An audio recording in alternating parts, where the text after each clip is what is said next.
جیسے نہیں کہ ہمارا فیلڈ مارشل نے کوئی چیز ماری تھی یا شہباز شریف نے تو ٹرمپ کو کہا تھا کہ تم نے حملہ کر دو تم ایران پہ، اور اس نے اگلے دن حملہ کر کے 160 ایرانی بچیاں ہلاک کر دی، جس نے ایران نے امریکہ کو دانتوں چنے چبوا کے اس کا جو سپر پاور کا اسٹیچر ہے وہ تو ختم ہو گیا، دھڑام سے گر چکا ہے۔ یہ پاکستان اس وقت جو معاہدہ سائن ہوا ہے ترکی اور سعودی عرب کے ساتھ، 3 ممالک، یہ اس وقت تک کاغذی معاہدہ رہے گا جب تک ایران اس کا سگنیٹری نہیں ہوتا۔ OIC ہوتی تھی، وہ سوائے OIC کے کچھ نہ بن سکی۔ اب یہ ایک موقع بنا ہے ہمیں کہ اس OIC کو ہم نے ایک باقاعدہ دانت دے دیے ہیں، یعنی جس سے وہ دنیا کو دکھا سکتے ہیں کہ ہم وی کین بائٹ ٹو۔ یہ تو نیتن یاہو کے چنگل میں ہے، because of he is being the product of Epstein network جو تھا اس کی پروڈکٹ ہے، تو اس وجہ سے یہ فیصلے نہیں کر سکتا۔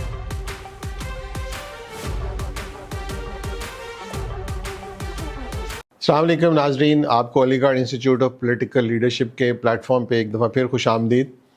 آپ نے جیسے تھمب نیل پہ دیکھا ہوگا، ہمارا آج کا پوڈ کاسٹ شمشاد احمد خان صاحب کے ساتھ ہے، ایک اسٹیم ڈپلومیٹ جنہوں نے اپنے پورے کریئر میں اس پوری دنیا کے نظام کو بڑی قریب سے دیکھا، اس کے سیاسی نظام کو، اس کے خارجہ امور کو، اور پریزنٹ جو دنیا کے حالات جو بہت تیزی سے چینج ہوئے، خاص طور پہ ویسٹ ایشیا میں، اس کے اوپر ان کی بڑی گہری نظر ہے۔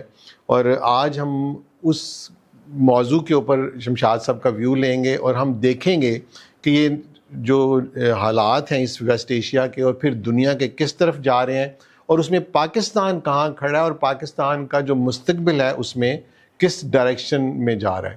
شمشاد صاحب بہت شکریہ، آپ کو بہت خوش آمدید ہمارے فورم پر۔ بہت کرٹیکل حالات ہیں، ہم پچھلے 4-5 مہینوں سے ایک جنگ کا ہمارے خطے میں چل رہی ہے اور اس میں پاکستان بھی انوالو ہے کسی نہ کسی طور پہ، چاہے امن کے لیے۔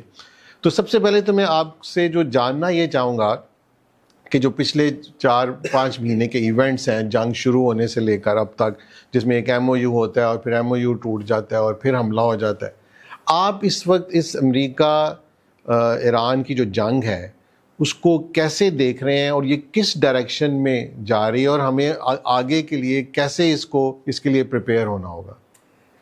دیکھیے، اس سارے مسئلے پر نظر دوڑانے کے لیے آپ کو پاکستان کی فارن پالیسی کا تھوڑا سا آئیڈیا ہونا چاہیے۔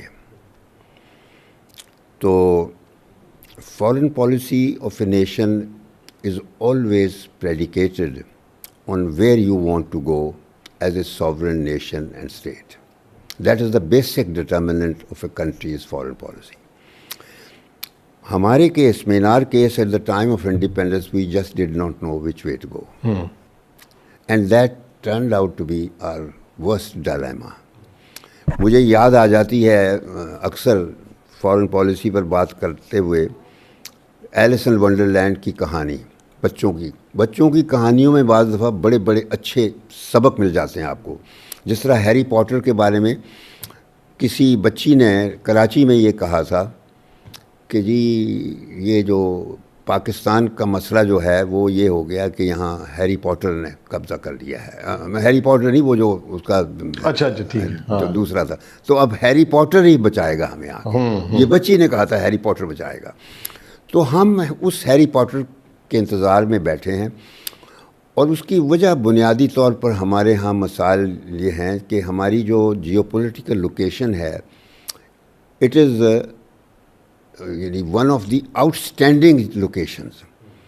انڈیا جو ہے، 2 ہی تو ملک بنے تھے پارٹیشن کے وقت، ایک انڈیا اور پاکستان، اور کوئی ملک نہیں بنا۔ جو بطور جواہر لال نہرو کے یہ تھا کہ کوئی اور ملک نہیں بنے گا، تو انڈیا تو رہا، پاکستان بن گیا، لیکن جس قسم کا بن گیا تو وہ تو آلموسٹ ملک کے نہ ہونے کے برابر ہے۔ لیکن کہنا یہ چاہتا ہوں کہ India is the most isolated country in the world. India بہت بڑا ملک ضرور ہے، لیکن ایک طرف اس کے پہاڑ ہیں، دوسری طرف اس کے چائنا ہے، تیسری طرف اس کے پاکستان ہے، اور چوتھی طرف سمندر ہے۔ یعنی انڈیا کی جو اوپننگ ہے دنیا میں، وہ کہیں اوپنلی نہیں ہے کہ کسی طرف جا سکتا ہے۔ البتہ پاکستان سمندر بھی ہے ایک طرف ساؤتھ ایشیا ہے، ایک طرف ویسٹ ایشیا، ایک طرف سینٹرل ایشیا ہے، ایک طرف مڈل ایسٹ ہے، ایک طرف یورپ ہے، افریقہ تک ہم بائی روڈ لنکڈ ہیں. India is not linked with any country by road. Link کرنا ہوگا پاکستان کے راستے جانا ہوگا، انڈیا کو کسی جگہ بھی جانا ہے، یا سمندر کے راستے جانا ہوگا یا بائی ایئر جانا، اور انڈیا کی اوپننگ نہیں ہے. ہم نے بدقسمتی سے ہمارے حکمرانوں نے، میں زیادہ نہیں حکمرانوں کی بات کروں گا، اپنا جو لوکیشن ہے جیو پولیٹیکل لوکیشن، اس کو اپنا ایسٹ بنانے کی بجائے اس کو اپنا لائبلٹی بنا لیا ہے. لائبلٹی ان دا سینس ہم نے کبھی بھی اپنی نہ کبھی اکنامک ڈیولپمنٹ کا خیال رکھا کہ ہمیں اس کی ضرورت ہے. قرضوں پہ اب ملک کو ڈال دیا، اور اب بھی ہر وقت IMF سے قرضہ لیتے ہیں، اور نتیجہ یہ ہوتا ہے کہ قرضوں کے بوجھ تلے جب کوئی قوم یا ریاست آ جاتی ہے، اس کے پاس آزادی نہیں ہے، فریڈم آف ایکشن نہیں رہتی ہے. تو ہمارے ہاں جو فنانس منسٹر بھی آتے رہے ہیں وہ بینکر ہوتے ہیں، تو صرف وہ دیکھتے ہیں کہ کریڈٹ ڈیبٹ کے علاوہ ان کو کچھ پتہ ہی نہیں ہوتا کہ اکنامک گروتھ ہوتی کیا ہے، کہ اکانومی گروتھ کس طرح کی جاتی ہے. کوئی جب تک کوئی پروڈیوس نہیں کریں گے، پروڈکشن نہیں ہوگی تو ایکسپورٹ نہیں ہوگی، ایکسپورٹ نہیں ہوگی تو ریونیو نہیں ہوگی. تو یہ ریونیو جنریٹ کرنے کے لیے ٹیکسوں پہ جو سیلریڈ کلاس ہیں وہاں سے پیسے کماتے ہیں. تو اس قسم کا سسٹم چل رہا ہے، اور اس کی وجہ سے چونکہ ہم نے اپنی جو ایک لوکیشن کو اپنی لائبلٹی بنا لیا ہے، تو فارن پالیسی کے حوالے سے ہم نے بڑے بڑے ملکوں کے ساتھ تعلقات کر کے ان کے دباؤ تلے اپنے آپ کو رکھا ہوا ہے. یعنی کبھی بھی ہم نے یہ نہیں سوچا کہ ہم نے خود کو آزاد فارن پالیسی رکھنا ہے اور اپنے ملک کے مفاد میں جو کرنے ہیں. ہاں کچھ موقعوں پہ ہم نے فیصلے کیے ہیں. مجھے یہ فخر سے میں کہتا ہوں کہ جب میں فارن سیکرٹری تھا، ان 3 سالوں میں بہت بڑے فیصلے کیے گئے تھے، اور وہ سارے پاکستان کے مفاد میں تھے. انڈیا پاکستان ڈائلاگ یعنی پہلی دفعہ 50 سالوں میں ایک ایسا نیگوشیٹ کیا تھا. 8 نکاتی جو ایجنڈا تھا اس ڈائلاگ کا، اور اس میں کشمیر بھی شامل تھا، اس میں پانی کا مسئلہ بھی شامل تھا، اس میں سر کریک کا مسئلہ بھی شامل تھا، اس میں سیاچین کا مسئلہ بھی شامل تھا، اور اس میں ہم نے CBMs بھی بنائے تھے. ڈرگ ٹریفکنگ اور ٹیررزم جو تھا وہ بھی رکھا ہوا تھا. Issues of peace and security, یعنی چونکہ ہم نیوکلیئر طاقتیں بن رہے تھے تو ہم نے رکھا تھا کہ یہاں risk reduction measures RRMs negotiate کرنے، اور وہ ہم نے کر لیے تھے. ایکچولی وہ سب چیزیں بن گئی ہیں، ہماری فارن پالیسی کا حصہ ہیں. تو وہ ہو گیا. اور اسی طرح جو ہے کشمیر کو ٹاپ پہ رکھا، اور ٹریڈ اینڈ اکنامک. بدقسمتی سے یہ ہے کہ انڈیا کے ساتھ ہونی تھی، لیکن ٹریڈ آپ کی ہے ہی نہیں. جب آپ پروڈیوس ہی کچھ نہیں چاہے، آپ انڈیا سے سوائے چیزیں امپورٹ کرنے کے اور کچھ نہیں، کیونکہ آپ کے ہاں بنتی کوئی چیز نہیں، انڈسٹریل ویل آپ کا بند ہے. تو انڈیا سے چیزیں سستی مل جائیں گی اور آپ پروڈیوس کچھ نہیں کریں گے. تو یہ سب چیزیں ایسی ہیں جو اصولاً تو ویسے تو فارن پالیسی متاثر اس کے نہیں ہوئے بغیر رہ سکتی جو ہے ہم نے پیدا کیا. تو اس وجہ سے آپ نے جو بات کی ہے، تو اس وقت تک ہم ملک کی فارن پالیسی صحیح طریقے پر نہیں کر سکتے جب ہم اپنے آپ کو اکنامکلی انڈیپینڈنٹ نہیں کریں گے بس. اور اس کے لیے یہ جو ملک میں ہم نے GORs بنائے ہوئے ہیں، میں چھوٹی سی مثال دیتا ہوں. جس طرح سرکاری گاڑیاں ہرے نمبر پلیٹوں کی، یہ کہیں برٹش کالونی کسی جگہ نہیں ہے. انڈیا نے بھی ختم کر دی ہیں. وہاں کوئی سرکاری گاڑی نہیں دی جاتی، صرف سرکار ڈپارٹمنٹوں کے پاس گاڑیاں ہوتی ہیں، بس وہ سرکاری کام کرنے کے لیے. وہاں کسی کو گھر نہیں دیے جاتے، کرائے میں تنخواہ کے ساتھ مل جاتا ہے. پاکستان میں گھر دیے جاتے ہیں. GOR دیکھیں، پیلسز ہیں، 4-4 6-6 کنال کے پیلسز ہیں جو ان کے پاس ہیں. تو اس وقت تک ہمیں سب سے پہلے تو یہ کرنا تھا کہ یہ GORs کو پرائیویٹائز کریں، بجائے آپ PIA کو پرائیویٹائز کریں جو کہ ایک قوم کا جو ملک کا ایک یعنی علامت نشانی ہے پاکستان کی دنیا کے باہر، انہوں نے اس کو پرائیویٹائز کر دیا، ایک بزنس مین کو دے دیا ہے. تو پیسے بنانے ہیں، وہ پیسے بنائے جا رہے ہیں، جس نے بھی لیا ہے وہ دے ول میٹ بنی. تو بدقسمتی ملک لوٹا جا رہا ہے اور کوئی روکنے والا نہیں ہے. تو میں یہ کہہ رہا ہوں جیو اور ساروں کو پرائیویٹائز کیا جائے. ہر نمبر کی گاڑیاں ساری جو سول سرونٹس لیتے ہیں، جرنیل لیتے ہیں، ججز لیتے ہیں، یہ سب ختم ہونا چاہیے. یہ جو جو کہتے ہیں نا پرکس اینڈ پریویلیجز کلچر ختم ہونا چاہیے. اور یہ صرف ایکسٹینشنوں پہ لوگوں کو ایکسٹینشنیں دینا اور نئے جاب دینا، یہ سب ختم ہونا چاہیے. تو یہ حکمرانیت کے جب سسٹم کو ٹھیک نہیں کریں گے، آپ کی فارن پالیسی صحیح نہیں بیٹھے گی. بس یہ ہے میں کہہ رہا ہوں. تو اس وقت جو اب جو آج کل کے حالات ہیں، جو آپ نے جو بات کی ہے، اس پہ بھی اب ہمیں بہت بڑے چیلنجز کا سامنا کرنا پڑا. نتیجہ ہمیں یہ نکلا کہ because of our geopolitical location, یہ اس وجہ سے نہیں کہ ہمارا فیلڈ مارشل نے کوئی چیز ماری تھی یا شہباز شریف نے. شہباز شریف نے تو ٹرمپ کو کہا تھا کہ تم نے حملہ کر دو تم ایران پہ. یہ یعنی اس کو نوبل کا جب پرائز کا کہہ دیا تو اس کو شہ دے دی تھی، اور اس نے اگلے دن حملہ کر کے 160 ایرانی بچیاں ہلاک کر دی تھی. مقصد میرا کہنا کیا ہے، ہمارے افراد نے جو کچھ بھی کیا دے ور جسٹ انسٹرومنٹل.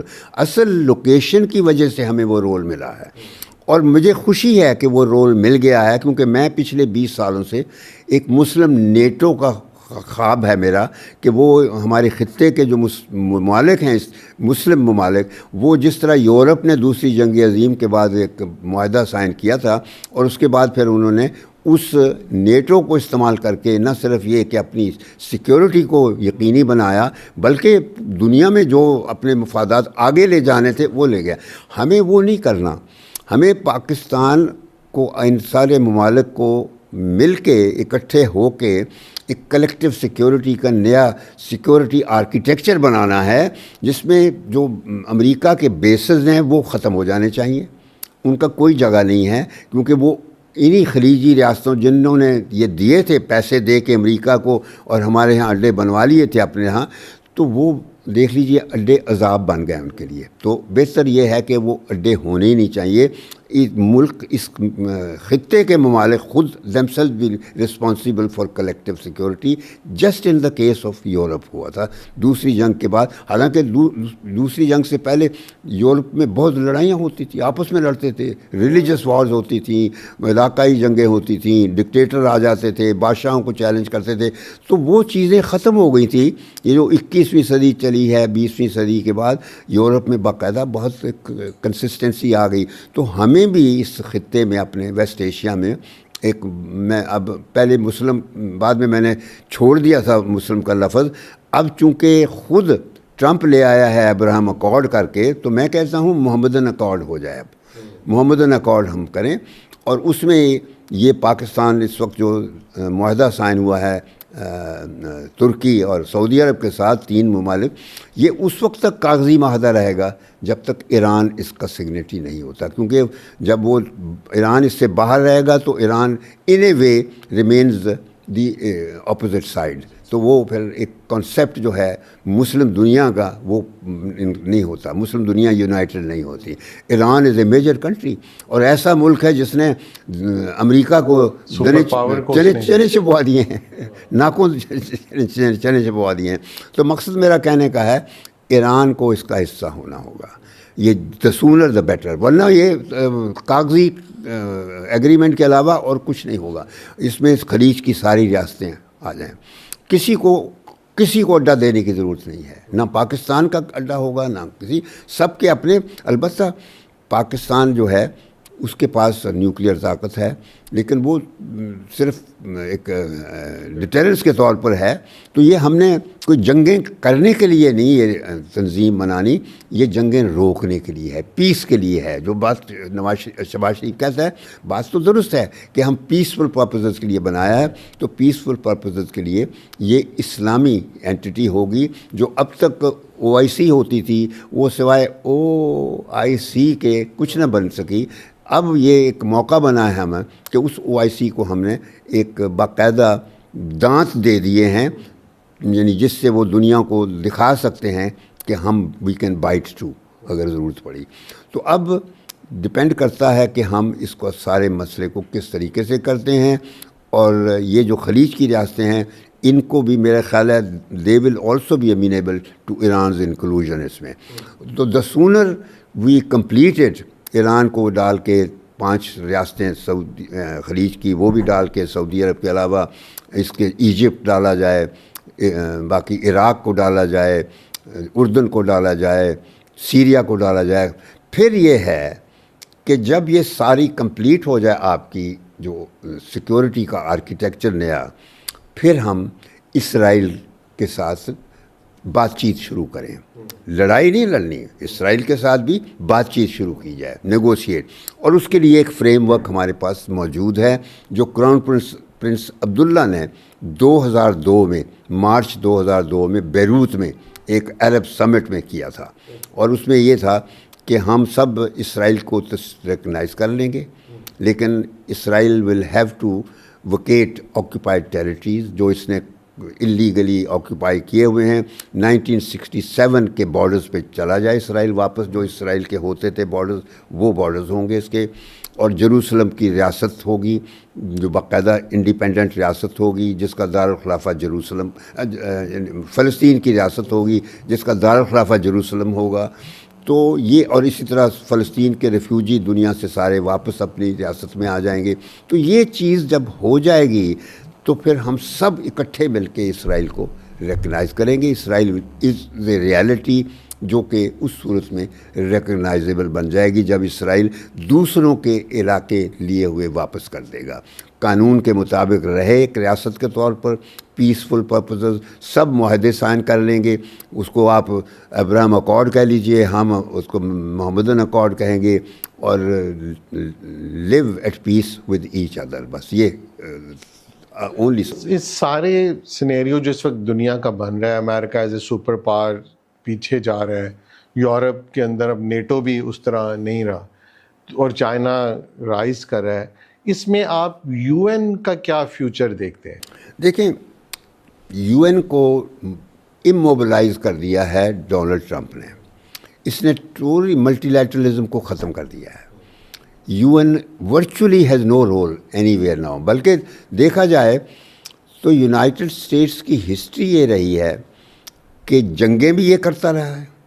دیکھا جائے تو پہلی جنگ عظیم میں بھی اس کا رول تھا, پھر اس کے بعد تو فہرست دوسری کے بعد جو کورین, ویتنام وار, عراق وار, کویت وار, پھر 9/11 کے بعد جتنی جنگیں ہو گئیں, تو یعنی جنگیں لڑنے والا امریکہ. اور لیگ آف نیشنز بھی امریکہ نے بنوائی تھی پہلی جنگ عظیم کے بعد, لیکن خود نہیں سائن کی تھا.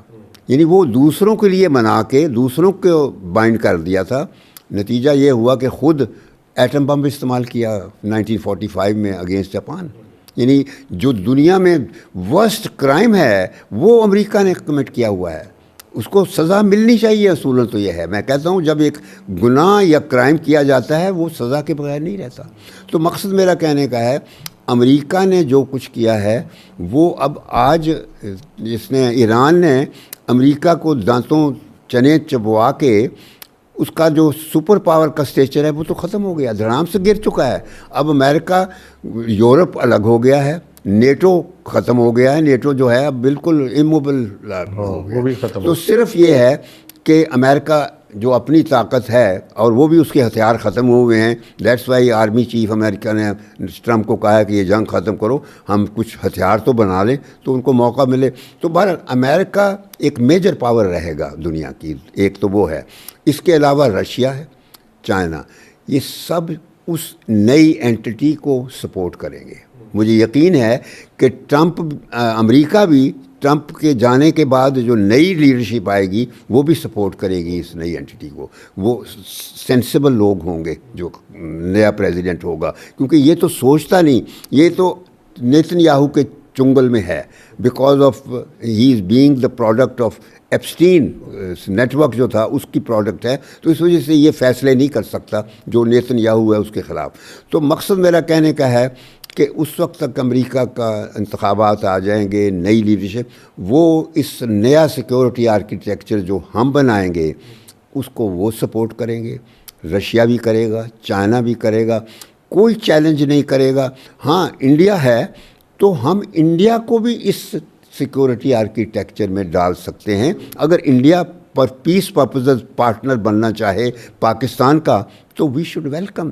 بلکہ سارے ہمارے مسئلے ہم ختم کرنے کے موقع بن جائے گا جب ہم ایک پارٹنرشپ کا رول کریں گے, بجائے ایڈورسیریل رول کے پارٹنرشپ کا رول کریں گے تو پھر ہمیں لڑنے کی کوئی گنجائش نہیں ہے.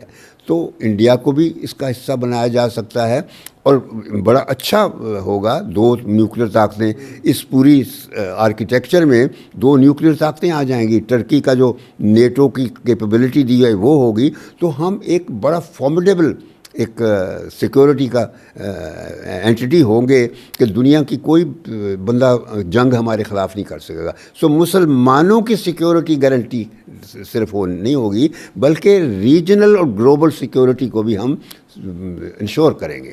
یہ ہے. بہت شکریہ شمشاد صاحب, آپ نے بہت وقت دیا, اپنا تجزیہ دیا. انشاءاللہ ہم یہ کنٹینیو رکھیں گے آنے والے وقت میں. پاکستان کے لیے دعا ہم سب کی طرف سے کہ اللہ اس دعاؤں سے نہیں بچتا. اللہ کے لیے اللہ کے فرشتوں کے پاس پاکستان کے لیے کوئی ٹائم نہیں ہے. اللہ کے سارے فرشتے امریکہ, یورپ, چائنا, جاپان میں مصروف ہیں. جہاں اللہ کے کاموں پر, احکامات پر عمل ہو رہا ہے پریکٹیکلی وہ مسلمان نہیں ہیں, مگر جو اللہ تعالیٰ نے ہمارے لیے باتیں بتائی ہیں کرنے کی وہ عمل ہو رہا ہے. پاکستان میں کہیں عمل نہیں ہے, نہ حکمران نہ عوام, بس خلاف ورزی ہو رہی ہے. چلے بہت شکریہ سر.